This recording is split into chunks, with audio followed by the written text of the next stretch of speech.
कहानी की शुरुआत में हम एक जेल को देखते हैं जिसका नाम द शॉशैंक रिडेम्पशन है। यह दुनिया की सबसे सिक्योर तरीन जेल है। इस जेल में हजारों कैदी हैं, लेकिन आज तक इस जेल से कोई भी कैदी फरार नहीं हो सका क्योंकि इस जेल की सिक्योरिटी बहुत ही ज्यादा स्ट्रिक्ट है। इस जेल में ऐसे कैदी भी हैं जिन्होंने अपनी पूरी जिंदगी इसी जेल में बिता दी, लेकिन इन्हें इस जेल से भागने का ख्याल तक नहीं आया क्योंकि इस जेल से भागने की कोशिश करने वाले कैदी की सजा सीधा मौत है। अब यहाँ सीन कट होता है और हमें कोर्ट में एंडी नाम के एक आदमी को दिखाया जाता है जो अमेरिका के एक बहुत ही बड़े बैंक का बैंकर है। जज उसे उसकी वाइफ और उसके लवर के मर्डर के इल्जाम में उम्र भर कैद की सजा सुनाता है, लेकिन एंडी कहता है कि मैंने ये मर्डर नहीं किए हैं। पर एंडी खुद को बेगुनाह साबित करने के लिए उसके पास कोई प्रूफ नहीं था, जिस वजह से कोर्ट का जज एंडी को उम्र भर कैद के लिए दुनिया की सबसे सिक्योर जेल दी शॉशैंक रिडेम्पशन भेज देता है। एंडी के साथ और भी कई सारे कैदी होते हैं और जब इन कैदियों को जेल के अंदर लाया जाता है तब जेल के अंदर मौजूद बाकी कैदी आपस में शर्त लगाते हैं कि आज रात इन नए आने वाले कैदियों में से कौन सा कैदी रोएगा, और इसके लिए ये लोग एक डिब्बी सिगरेट की शर्त लगाते हैं। ये लोग बाहर लाइन से खड़े नए आने वाले कैदियों में से एक एक कैदी को चुन लेते हैं। तब रेड नाम का एक कैदी एंडी पर दांव लगाता है क्योंकि उसे लगता है कि एंडी बहुत ही मासूम है और वो बहुत ही अमीर घर का है जिसने कभी तकलीफ नहीं झेली, इसलिए उसे लगता है कि वो आज रात सबसे पहले रोएगा। इसके बाद सभी कैदियों को लाइन से जेल के अंदर लाया जाता है और हर एक कैदी को उसके सेल में बंद कर दिया जाता है। कुछ देर बाद रात हो जाती है और तब पुराने कैदी नए आने वाले कैदियों पर चिल्लाने लगते हैं ताकि उनमें से कोई डर जाए और रोने लगे, और ऐसा ही होता है। इन नए आने वाले कैदियों में से एक कैदी फूट फूट कर रोने लगता है और कहता है कि मुझे घर जाना है। तब वहाँ गार्ड आते हैं और उसे रोने से मना करते हैं, लेकिन जब वो आदमी रोना बंद नहीं करता तब गार्ड उसे सेल से बाहर निकालकर इतना पीटते हैं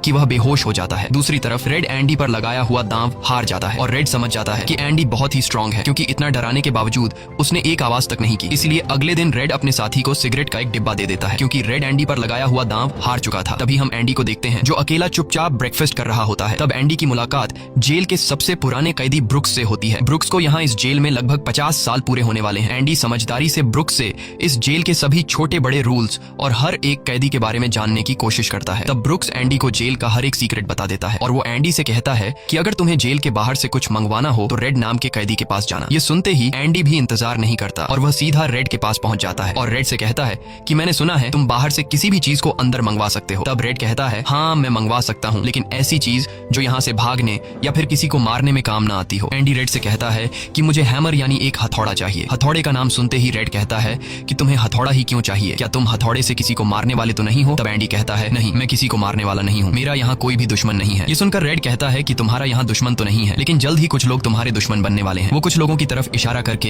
एंडी को वार्न करता है कि इन लोगों की गंदी नजर तुम पर है, इसलिए इनसे बच कर रहना। अगले दिन एंडी के कहने पर रेड उसके लिए हैमर मंगवा देता है और जब वो हथौड़ा देखता है तो रेड हंसने लगता है क्योंकि हथौड़ा साइज में बहुत ही छोटा होता है और रेड मन ही मन सोचता है कि इस हथौड़े से जेल में सुरंग बनाने में 600 साल लग जाएंगे। इसके बाद रेड ब्रुक्स के जरिए एंडी के सेल तक हथौड़ा पहुंचा देता है। ऐसे ही दिन बीतते हैं और एक दिन जब एंडी लॉन्ड्री में काम कर रहा होता है तब वो 3 लोग जिनकी एंडी पर गंदी नजर होती है वो एंडी को पकड़ लेते हैं। एंडी उनसे अपने आप को छुड़ाने की कोशिश करता है पर 3 लोगों को वह अकेले कंट्रोल नहीं कर पा रहा था, इसलिए ये तीनों पहले एंडी को खूब पीटते हैं और फिर एंडी के साथ गलत करते हैं। यह सिलसिला इसी तरह चलता रहता है। ये लोग हमेशा एंडी को पकड़ते और फिर उसे मारकर उसके साथ गलत करते रहते। इस तरह से 2 साल बीत जाते हैं और एक अनाउंस होता है कि छत की मरम्मत के लिए कुछ लोगों की जरूरत है। यहाँ कैदियों की एक टीम छत के काम के लिए तैयार हो जाती है जिसमें रेड और एंडी भी शामिल होते हैं। ये लोग सब अपने काम पर लग जाते हैं और छत पर उनकी देखभाल की जिम्मेदारी एक बहुत ही सख्त सिक्योरिटी गार्ड की होती है जिसका नाम हैडली है। हैडली बहुत ही स्ट्रिक्ट इंसान है जो जरा सी गलती पर कैदियों को बहुत बुरी तरह पीटता है। जब सभी कैदी छत पर काम कर रहे होते हैं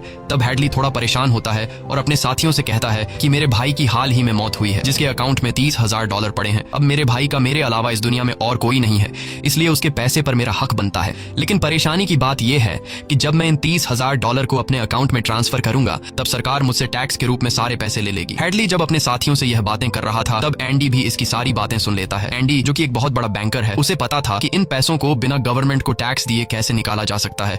इसके बाद एंडी बिना सोचे हैडली के पास जाता है और उससे कहता है कि क्या तुम अपनी बीवी पर भरोसा करते हो? ये बात सुनते ही हैडली को गुस्सा आ जाता है और वह एंडी को पकड़कर छत के किनारे ले जाता है, लेकिन उसे नीचे फेंकने से पहले एंडी उसे बताता है अगर तुम अपनी बीवी पर भरोसा करते हो कि वह तुम्हें धोखा नहीं देगी तो तुम आसानी से अपने भाई के पैसे अपनी वाइफ के अकाउंट में ट्रांसफर कर सकते हो, वह भी बिना टैक्स दिए, क्योंकि गवर्नमेंट का एक रूल है कि कोई भी इंसान अपनी पत्नी को पूरे जीवन में $60,000 तक गिफ्ट कर सकता है और इन पैसों पर कोई टैक्स नहीं लगता। और एंडी यह भी कहता है कि अगर तुम बाहर से किसी लॉयर को रखोगे तो वह तुमसे बहुत ज्यादा पैसे चार्ज करेगा, लेकिन मैं ये काम तुम्हारे लिए फ्री में कर सकता हूँ। तब हैडली पूछता है बदले में तुम्हें क्या चाहिए? इस पर एंडी मुस्कुराते हुए कहता है मुझे कुछ नहीं चाहिए, जब तुम्हारा काम हो जाए तुम बस मेरे सारे दोस्तों को बियर पिला देना। और अगले दिन सभी कैदी छत पर बैठकर बियर का मजा ले रहे होते हैं, यानी एंडी ने हैडली का काम कर दिया था। लेकिन एंडी बियर नहीं पीता, वह एक कोने में बैठकर सभी को बियर पीते देखकर खुश होता है। एंडी के साथी भी उससे बहुत खुश होते हैं क्योंकि जेल में बियर पीना ऑलमोस्ट इम्पॉसिबल था, लेकिन एंडी की वजह से उनकी यह इच्छा पूरी हुई। फिर समय ऐसे ही बीतता है और एंडी और रेड की दोस्ती गहरी हो जाती है। कुछ दिन बाद जेल में सभी कैदियों को फिल्म दिखाई जाती है और सभी लोग रीटा हेवर्थ की फिल्म देख रहे होते हैं। तब एंडी रेड के पास आकर कहता है, मुझे रीटा हेवर्थ का एक बड़ा पोस्टर चाहिए। एंडी रेड से इसलिए पोस्टर मांगता है क्योंकि पूरे जेल में एक रेड ही था जो बाहर से किसी भी चीज को मंगवा सकता था। इसके बाद एंडी बाहर निकलता है, लेकिन जैसे ही वह बाहर आता है वहाँ वही 3 लोग खड़े होते हैं जो एंडी के साथ गलत करते थे। वह एंडी से कहते हैं, चलो हमारे साथ, लेकिन इस बार एंडी मना कर देता है। एंडी के मना करने पर वो लोग उसे पकड़ लेते हैं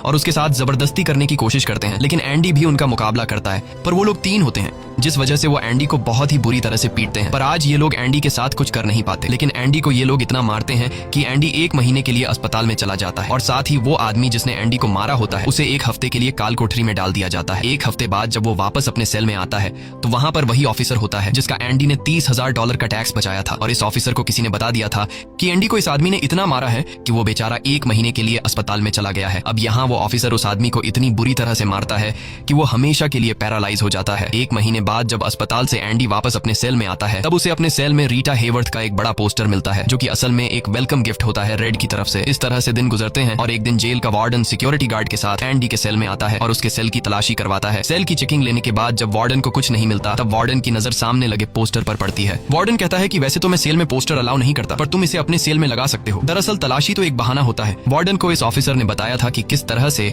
एंडी ने उसका $30,000 का टैक्स बचाया, इसीलिए वार्डन अपने फायदे के लिए एंडी से मिलना चाहता था। एंडी के हाथ में बाइबल होती है जिसे वह ले लेता है और बाइबल को लेकर वह यहाँ से निकल जाता है। पर कुछ ही दूर जाने के बाद वह वापस लौट कर आता है और उसके हाथ में जो एंडी की बाइबल होती है वह उसे लौटाते हुए कहता है कि मुक्ति इसी में है। अगले दिन वार्डन एंडी को अपने ऑफिस में बुलाता है और कहता है कि तुम्हारे जैसे इंटेलिजेंट आदमी को जेल की सलाखों के पीछे नहीं रहना चाहिए। इसलिए वार्डन एंडी को लाइब्रेरी का असिस्टेंट बना देता है। लाइब्रेरी में वही बुक्स नाम का बूढ़ा आदमी होता है जो कई सालों से लाइब्रेरी संभाल रहा है। तभी वो ऑफिसर जिसके लिए एंडी ने $30,000 बचाए थे वह एक दूसरे ऑफिसर को एंडी के पास लेकर आता है। असल में उसे ITR का मसला था जिसे कुछ ही मिनटों में एंडी भर देता है, जिस वजह से पूरे जेल में एंडी के चर्चे होने लगते हैं। जैसे जैसे साल बीतते हैं एंडी के पास काम बढ़ता चला जाता है, जिस वजह से एंडी को अपने पास एक असिस्टेंट की जरूरत पड़ती है और वो अपना असिस्टेंट अपने सबसे अच्छे दोस्त रेड को बनाता है। एक दिन लाइब्रेरी में ब्रुक्स एक कैदी के गले पर चाकू रख देता है और वो उसे बिना वजह मारने की धमकी देता है। असल में सरकार ने उसकी सजा माफ कर दी है, पर वो इस जेल को छोड़कर नहीं जाना चाहता। आज उसे इस जेल में पूरे 50 साल हो चुके हैं। उसकी पूरी जिंदगी इसी जेल में बीत गई है और वो बिल्कुल भूल चुका है कि बाहर की दुनिया कैसी है।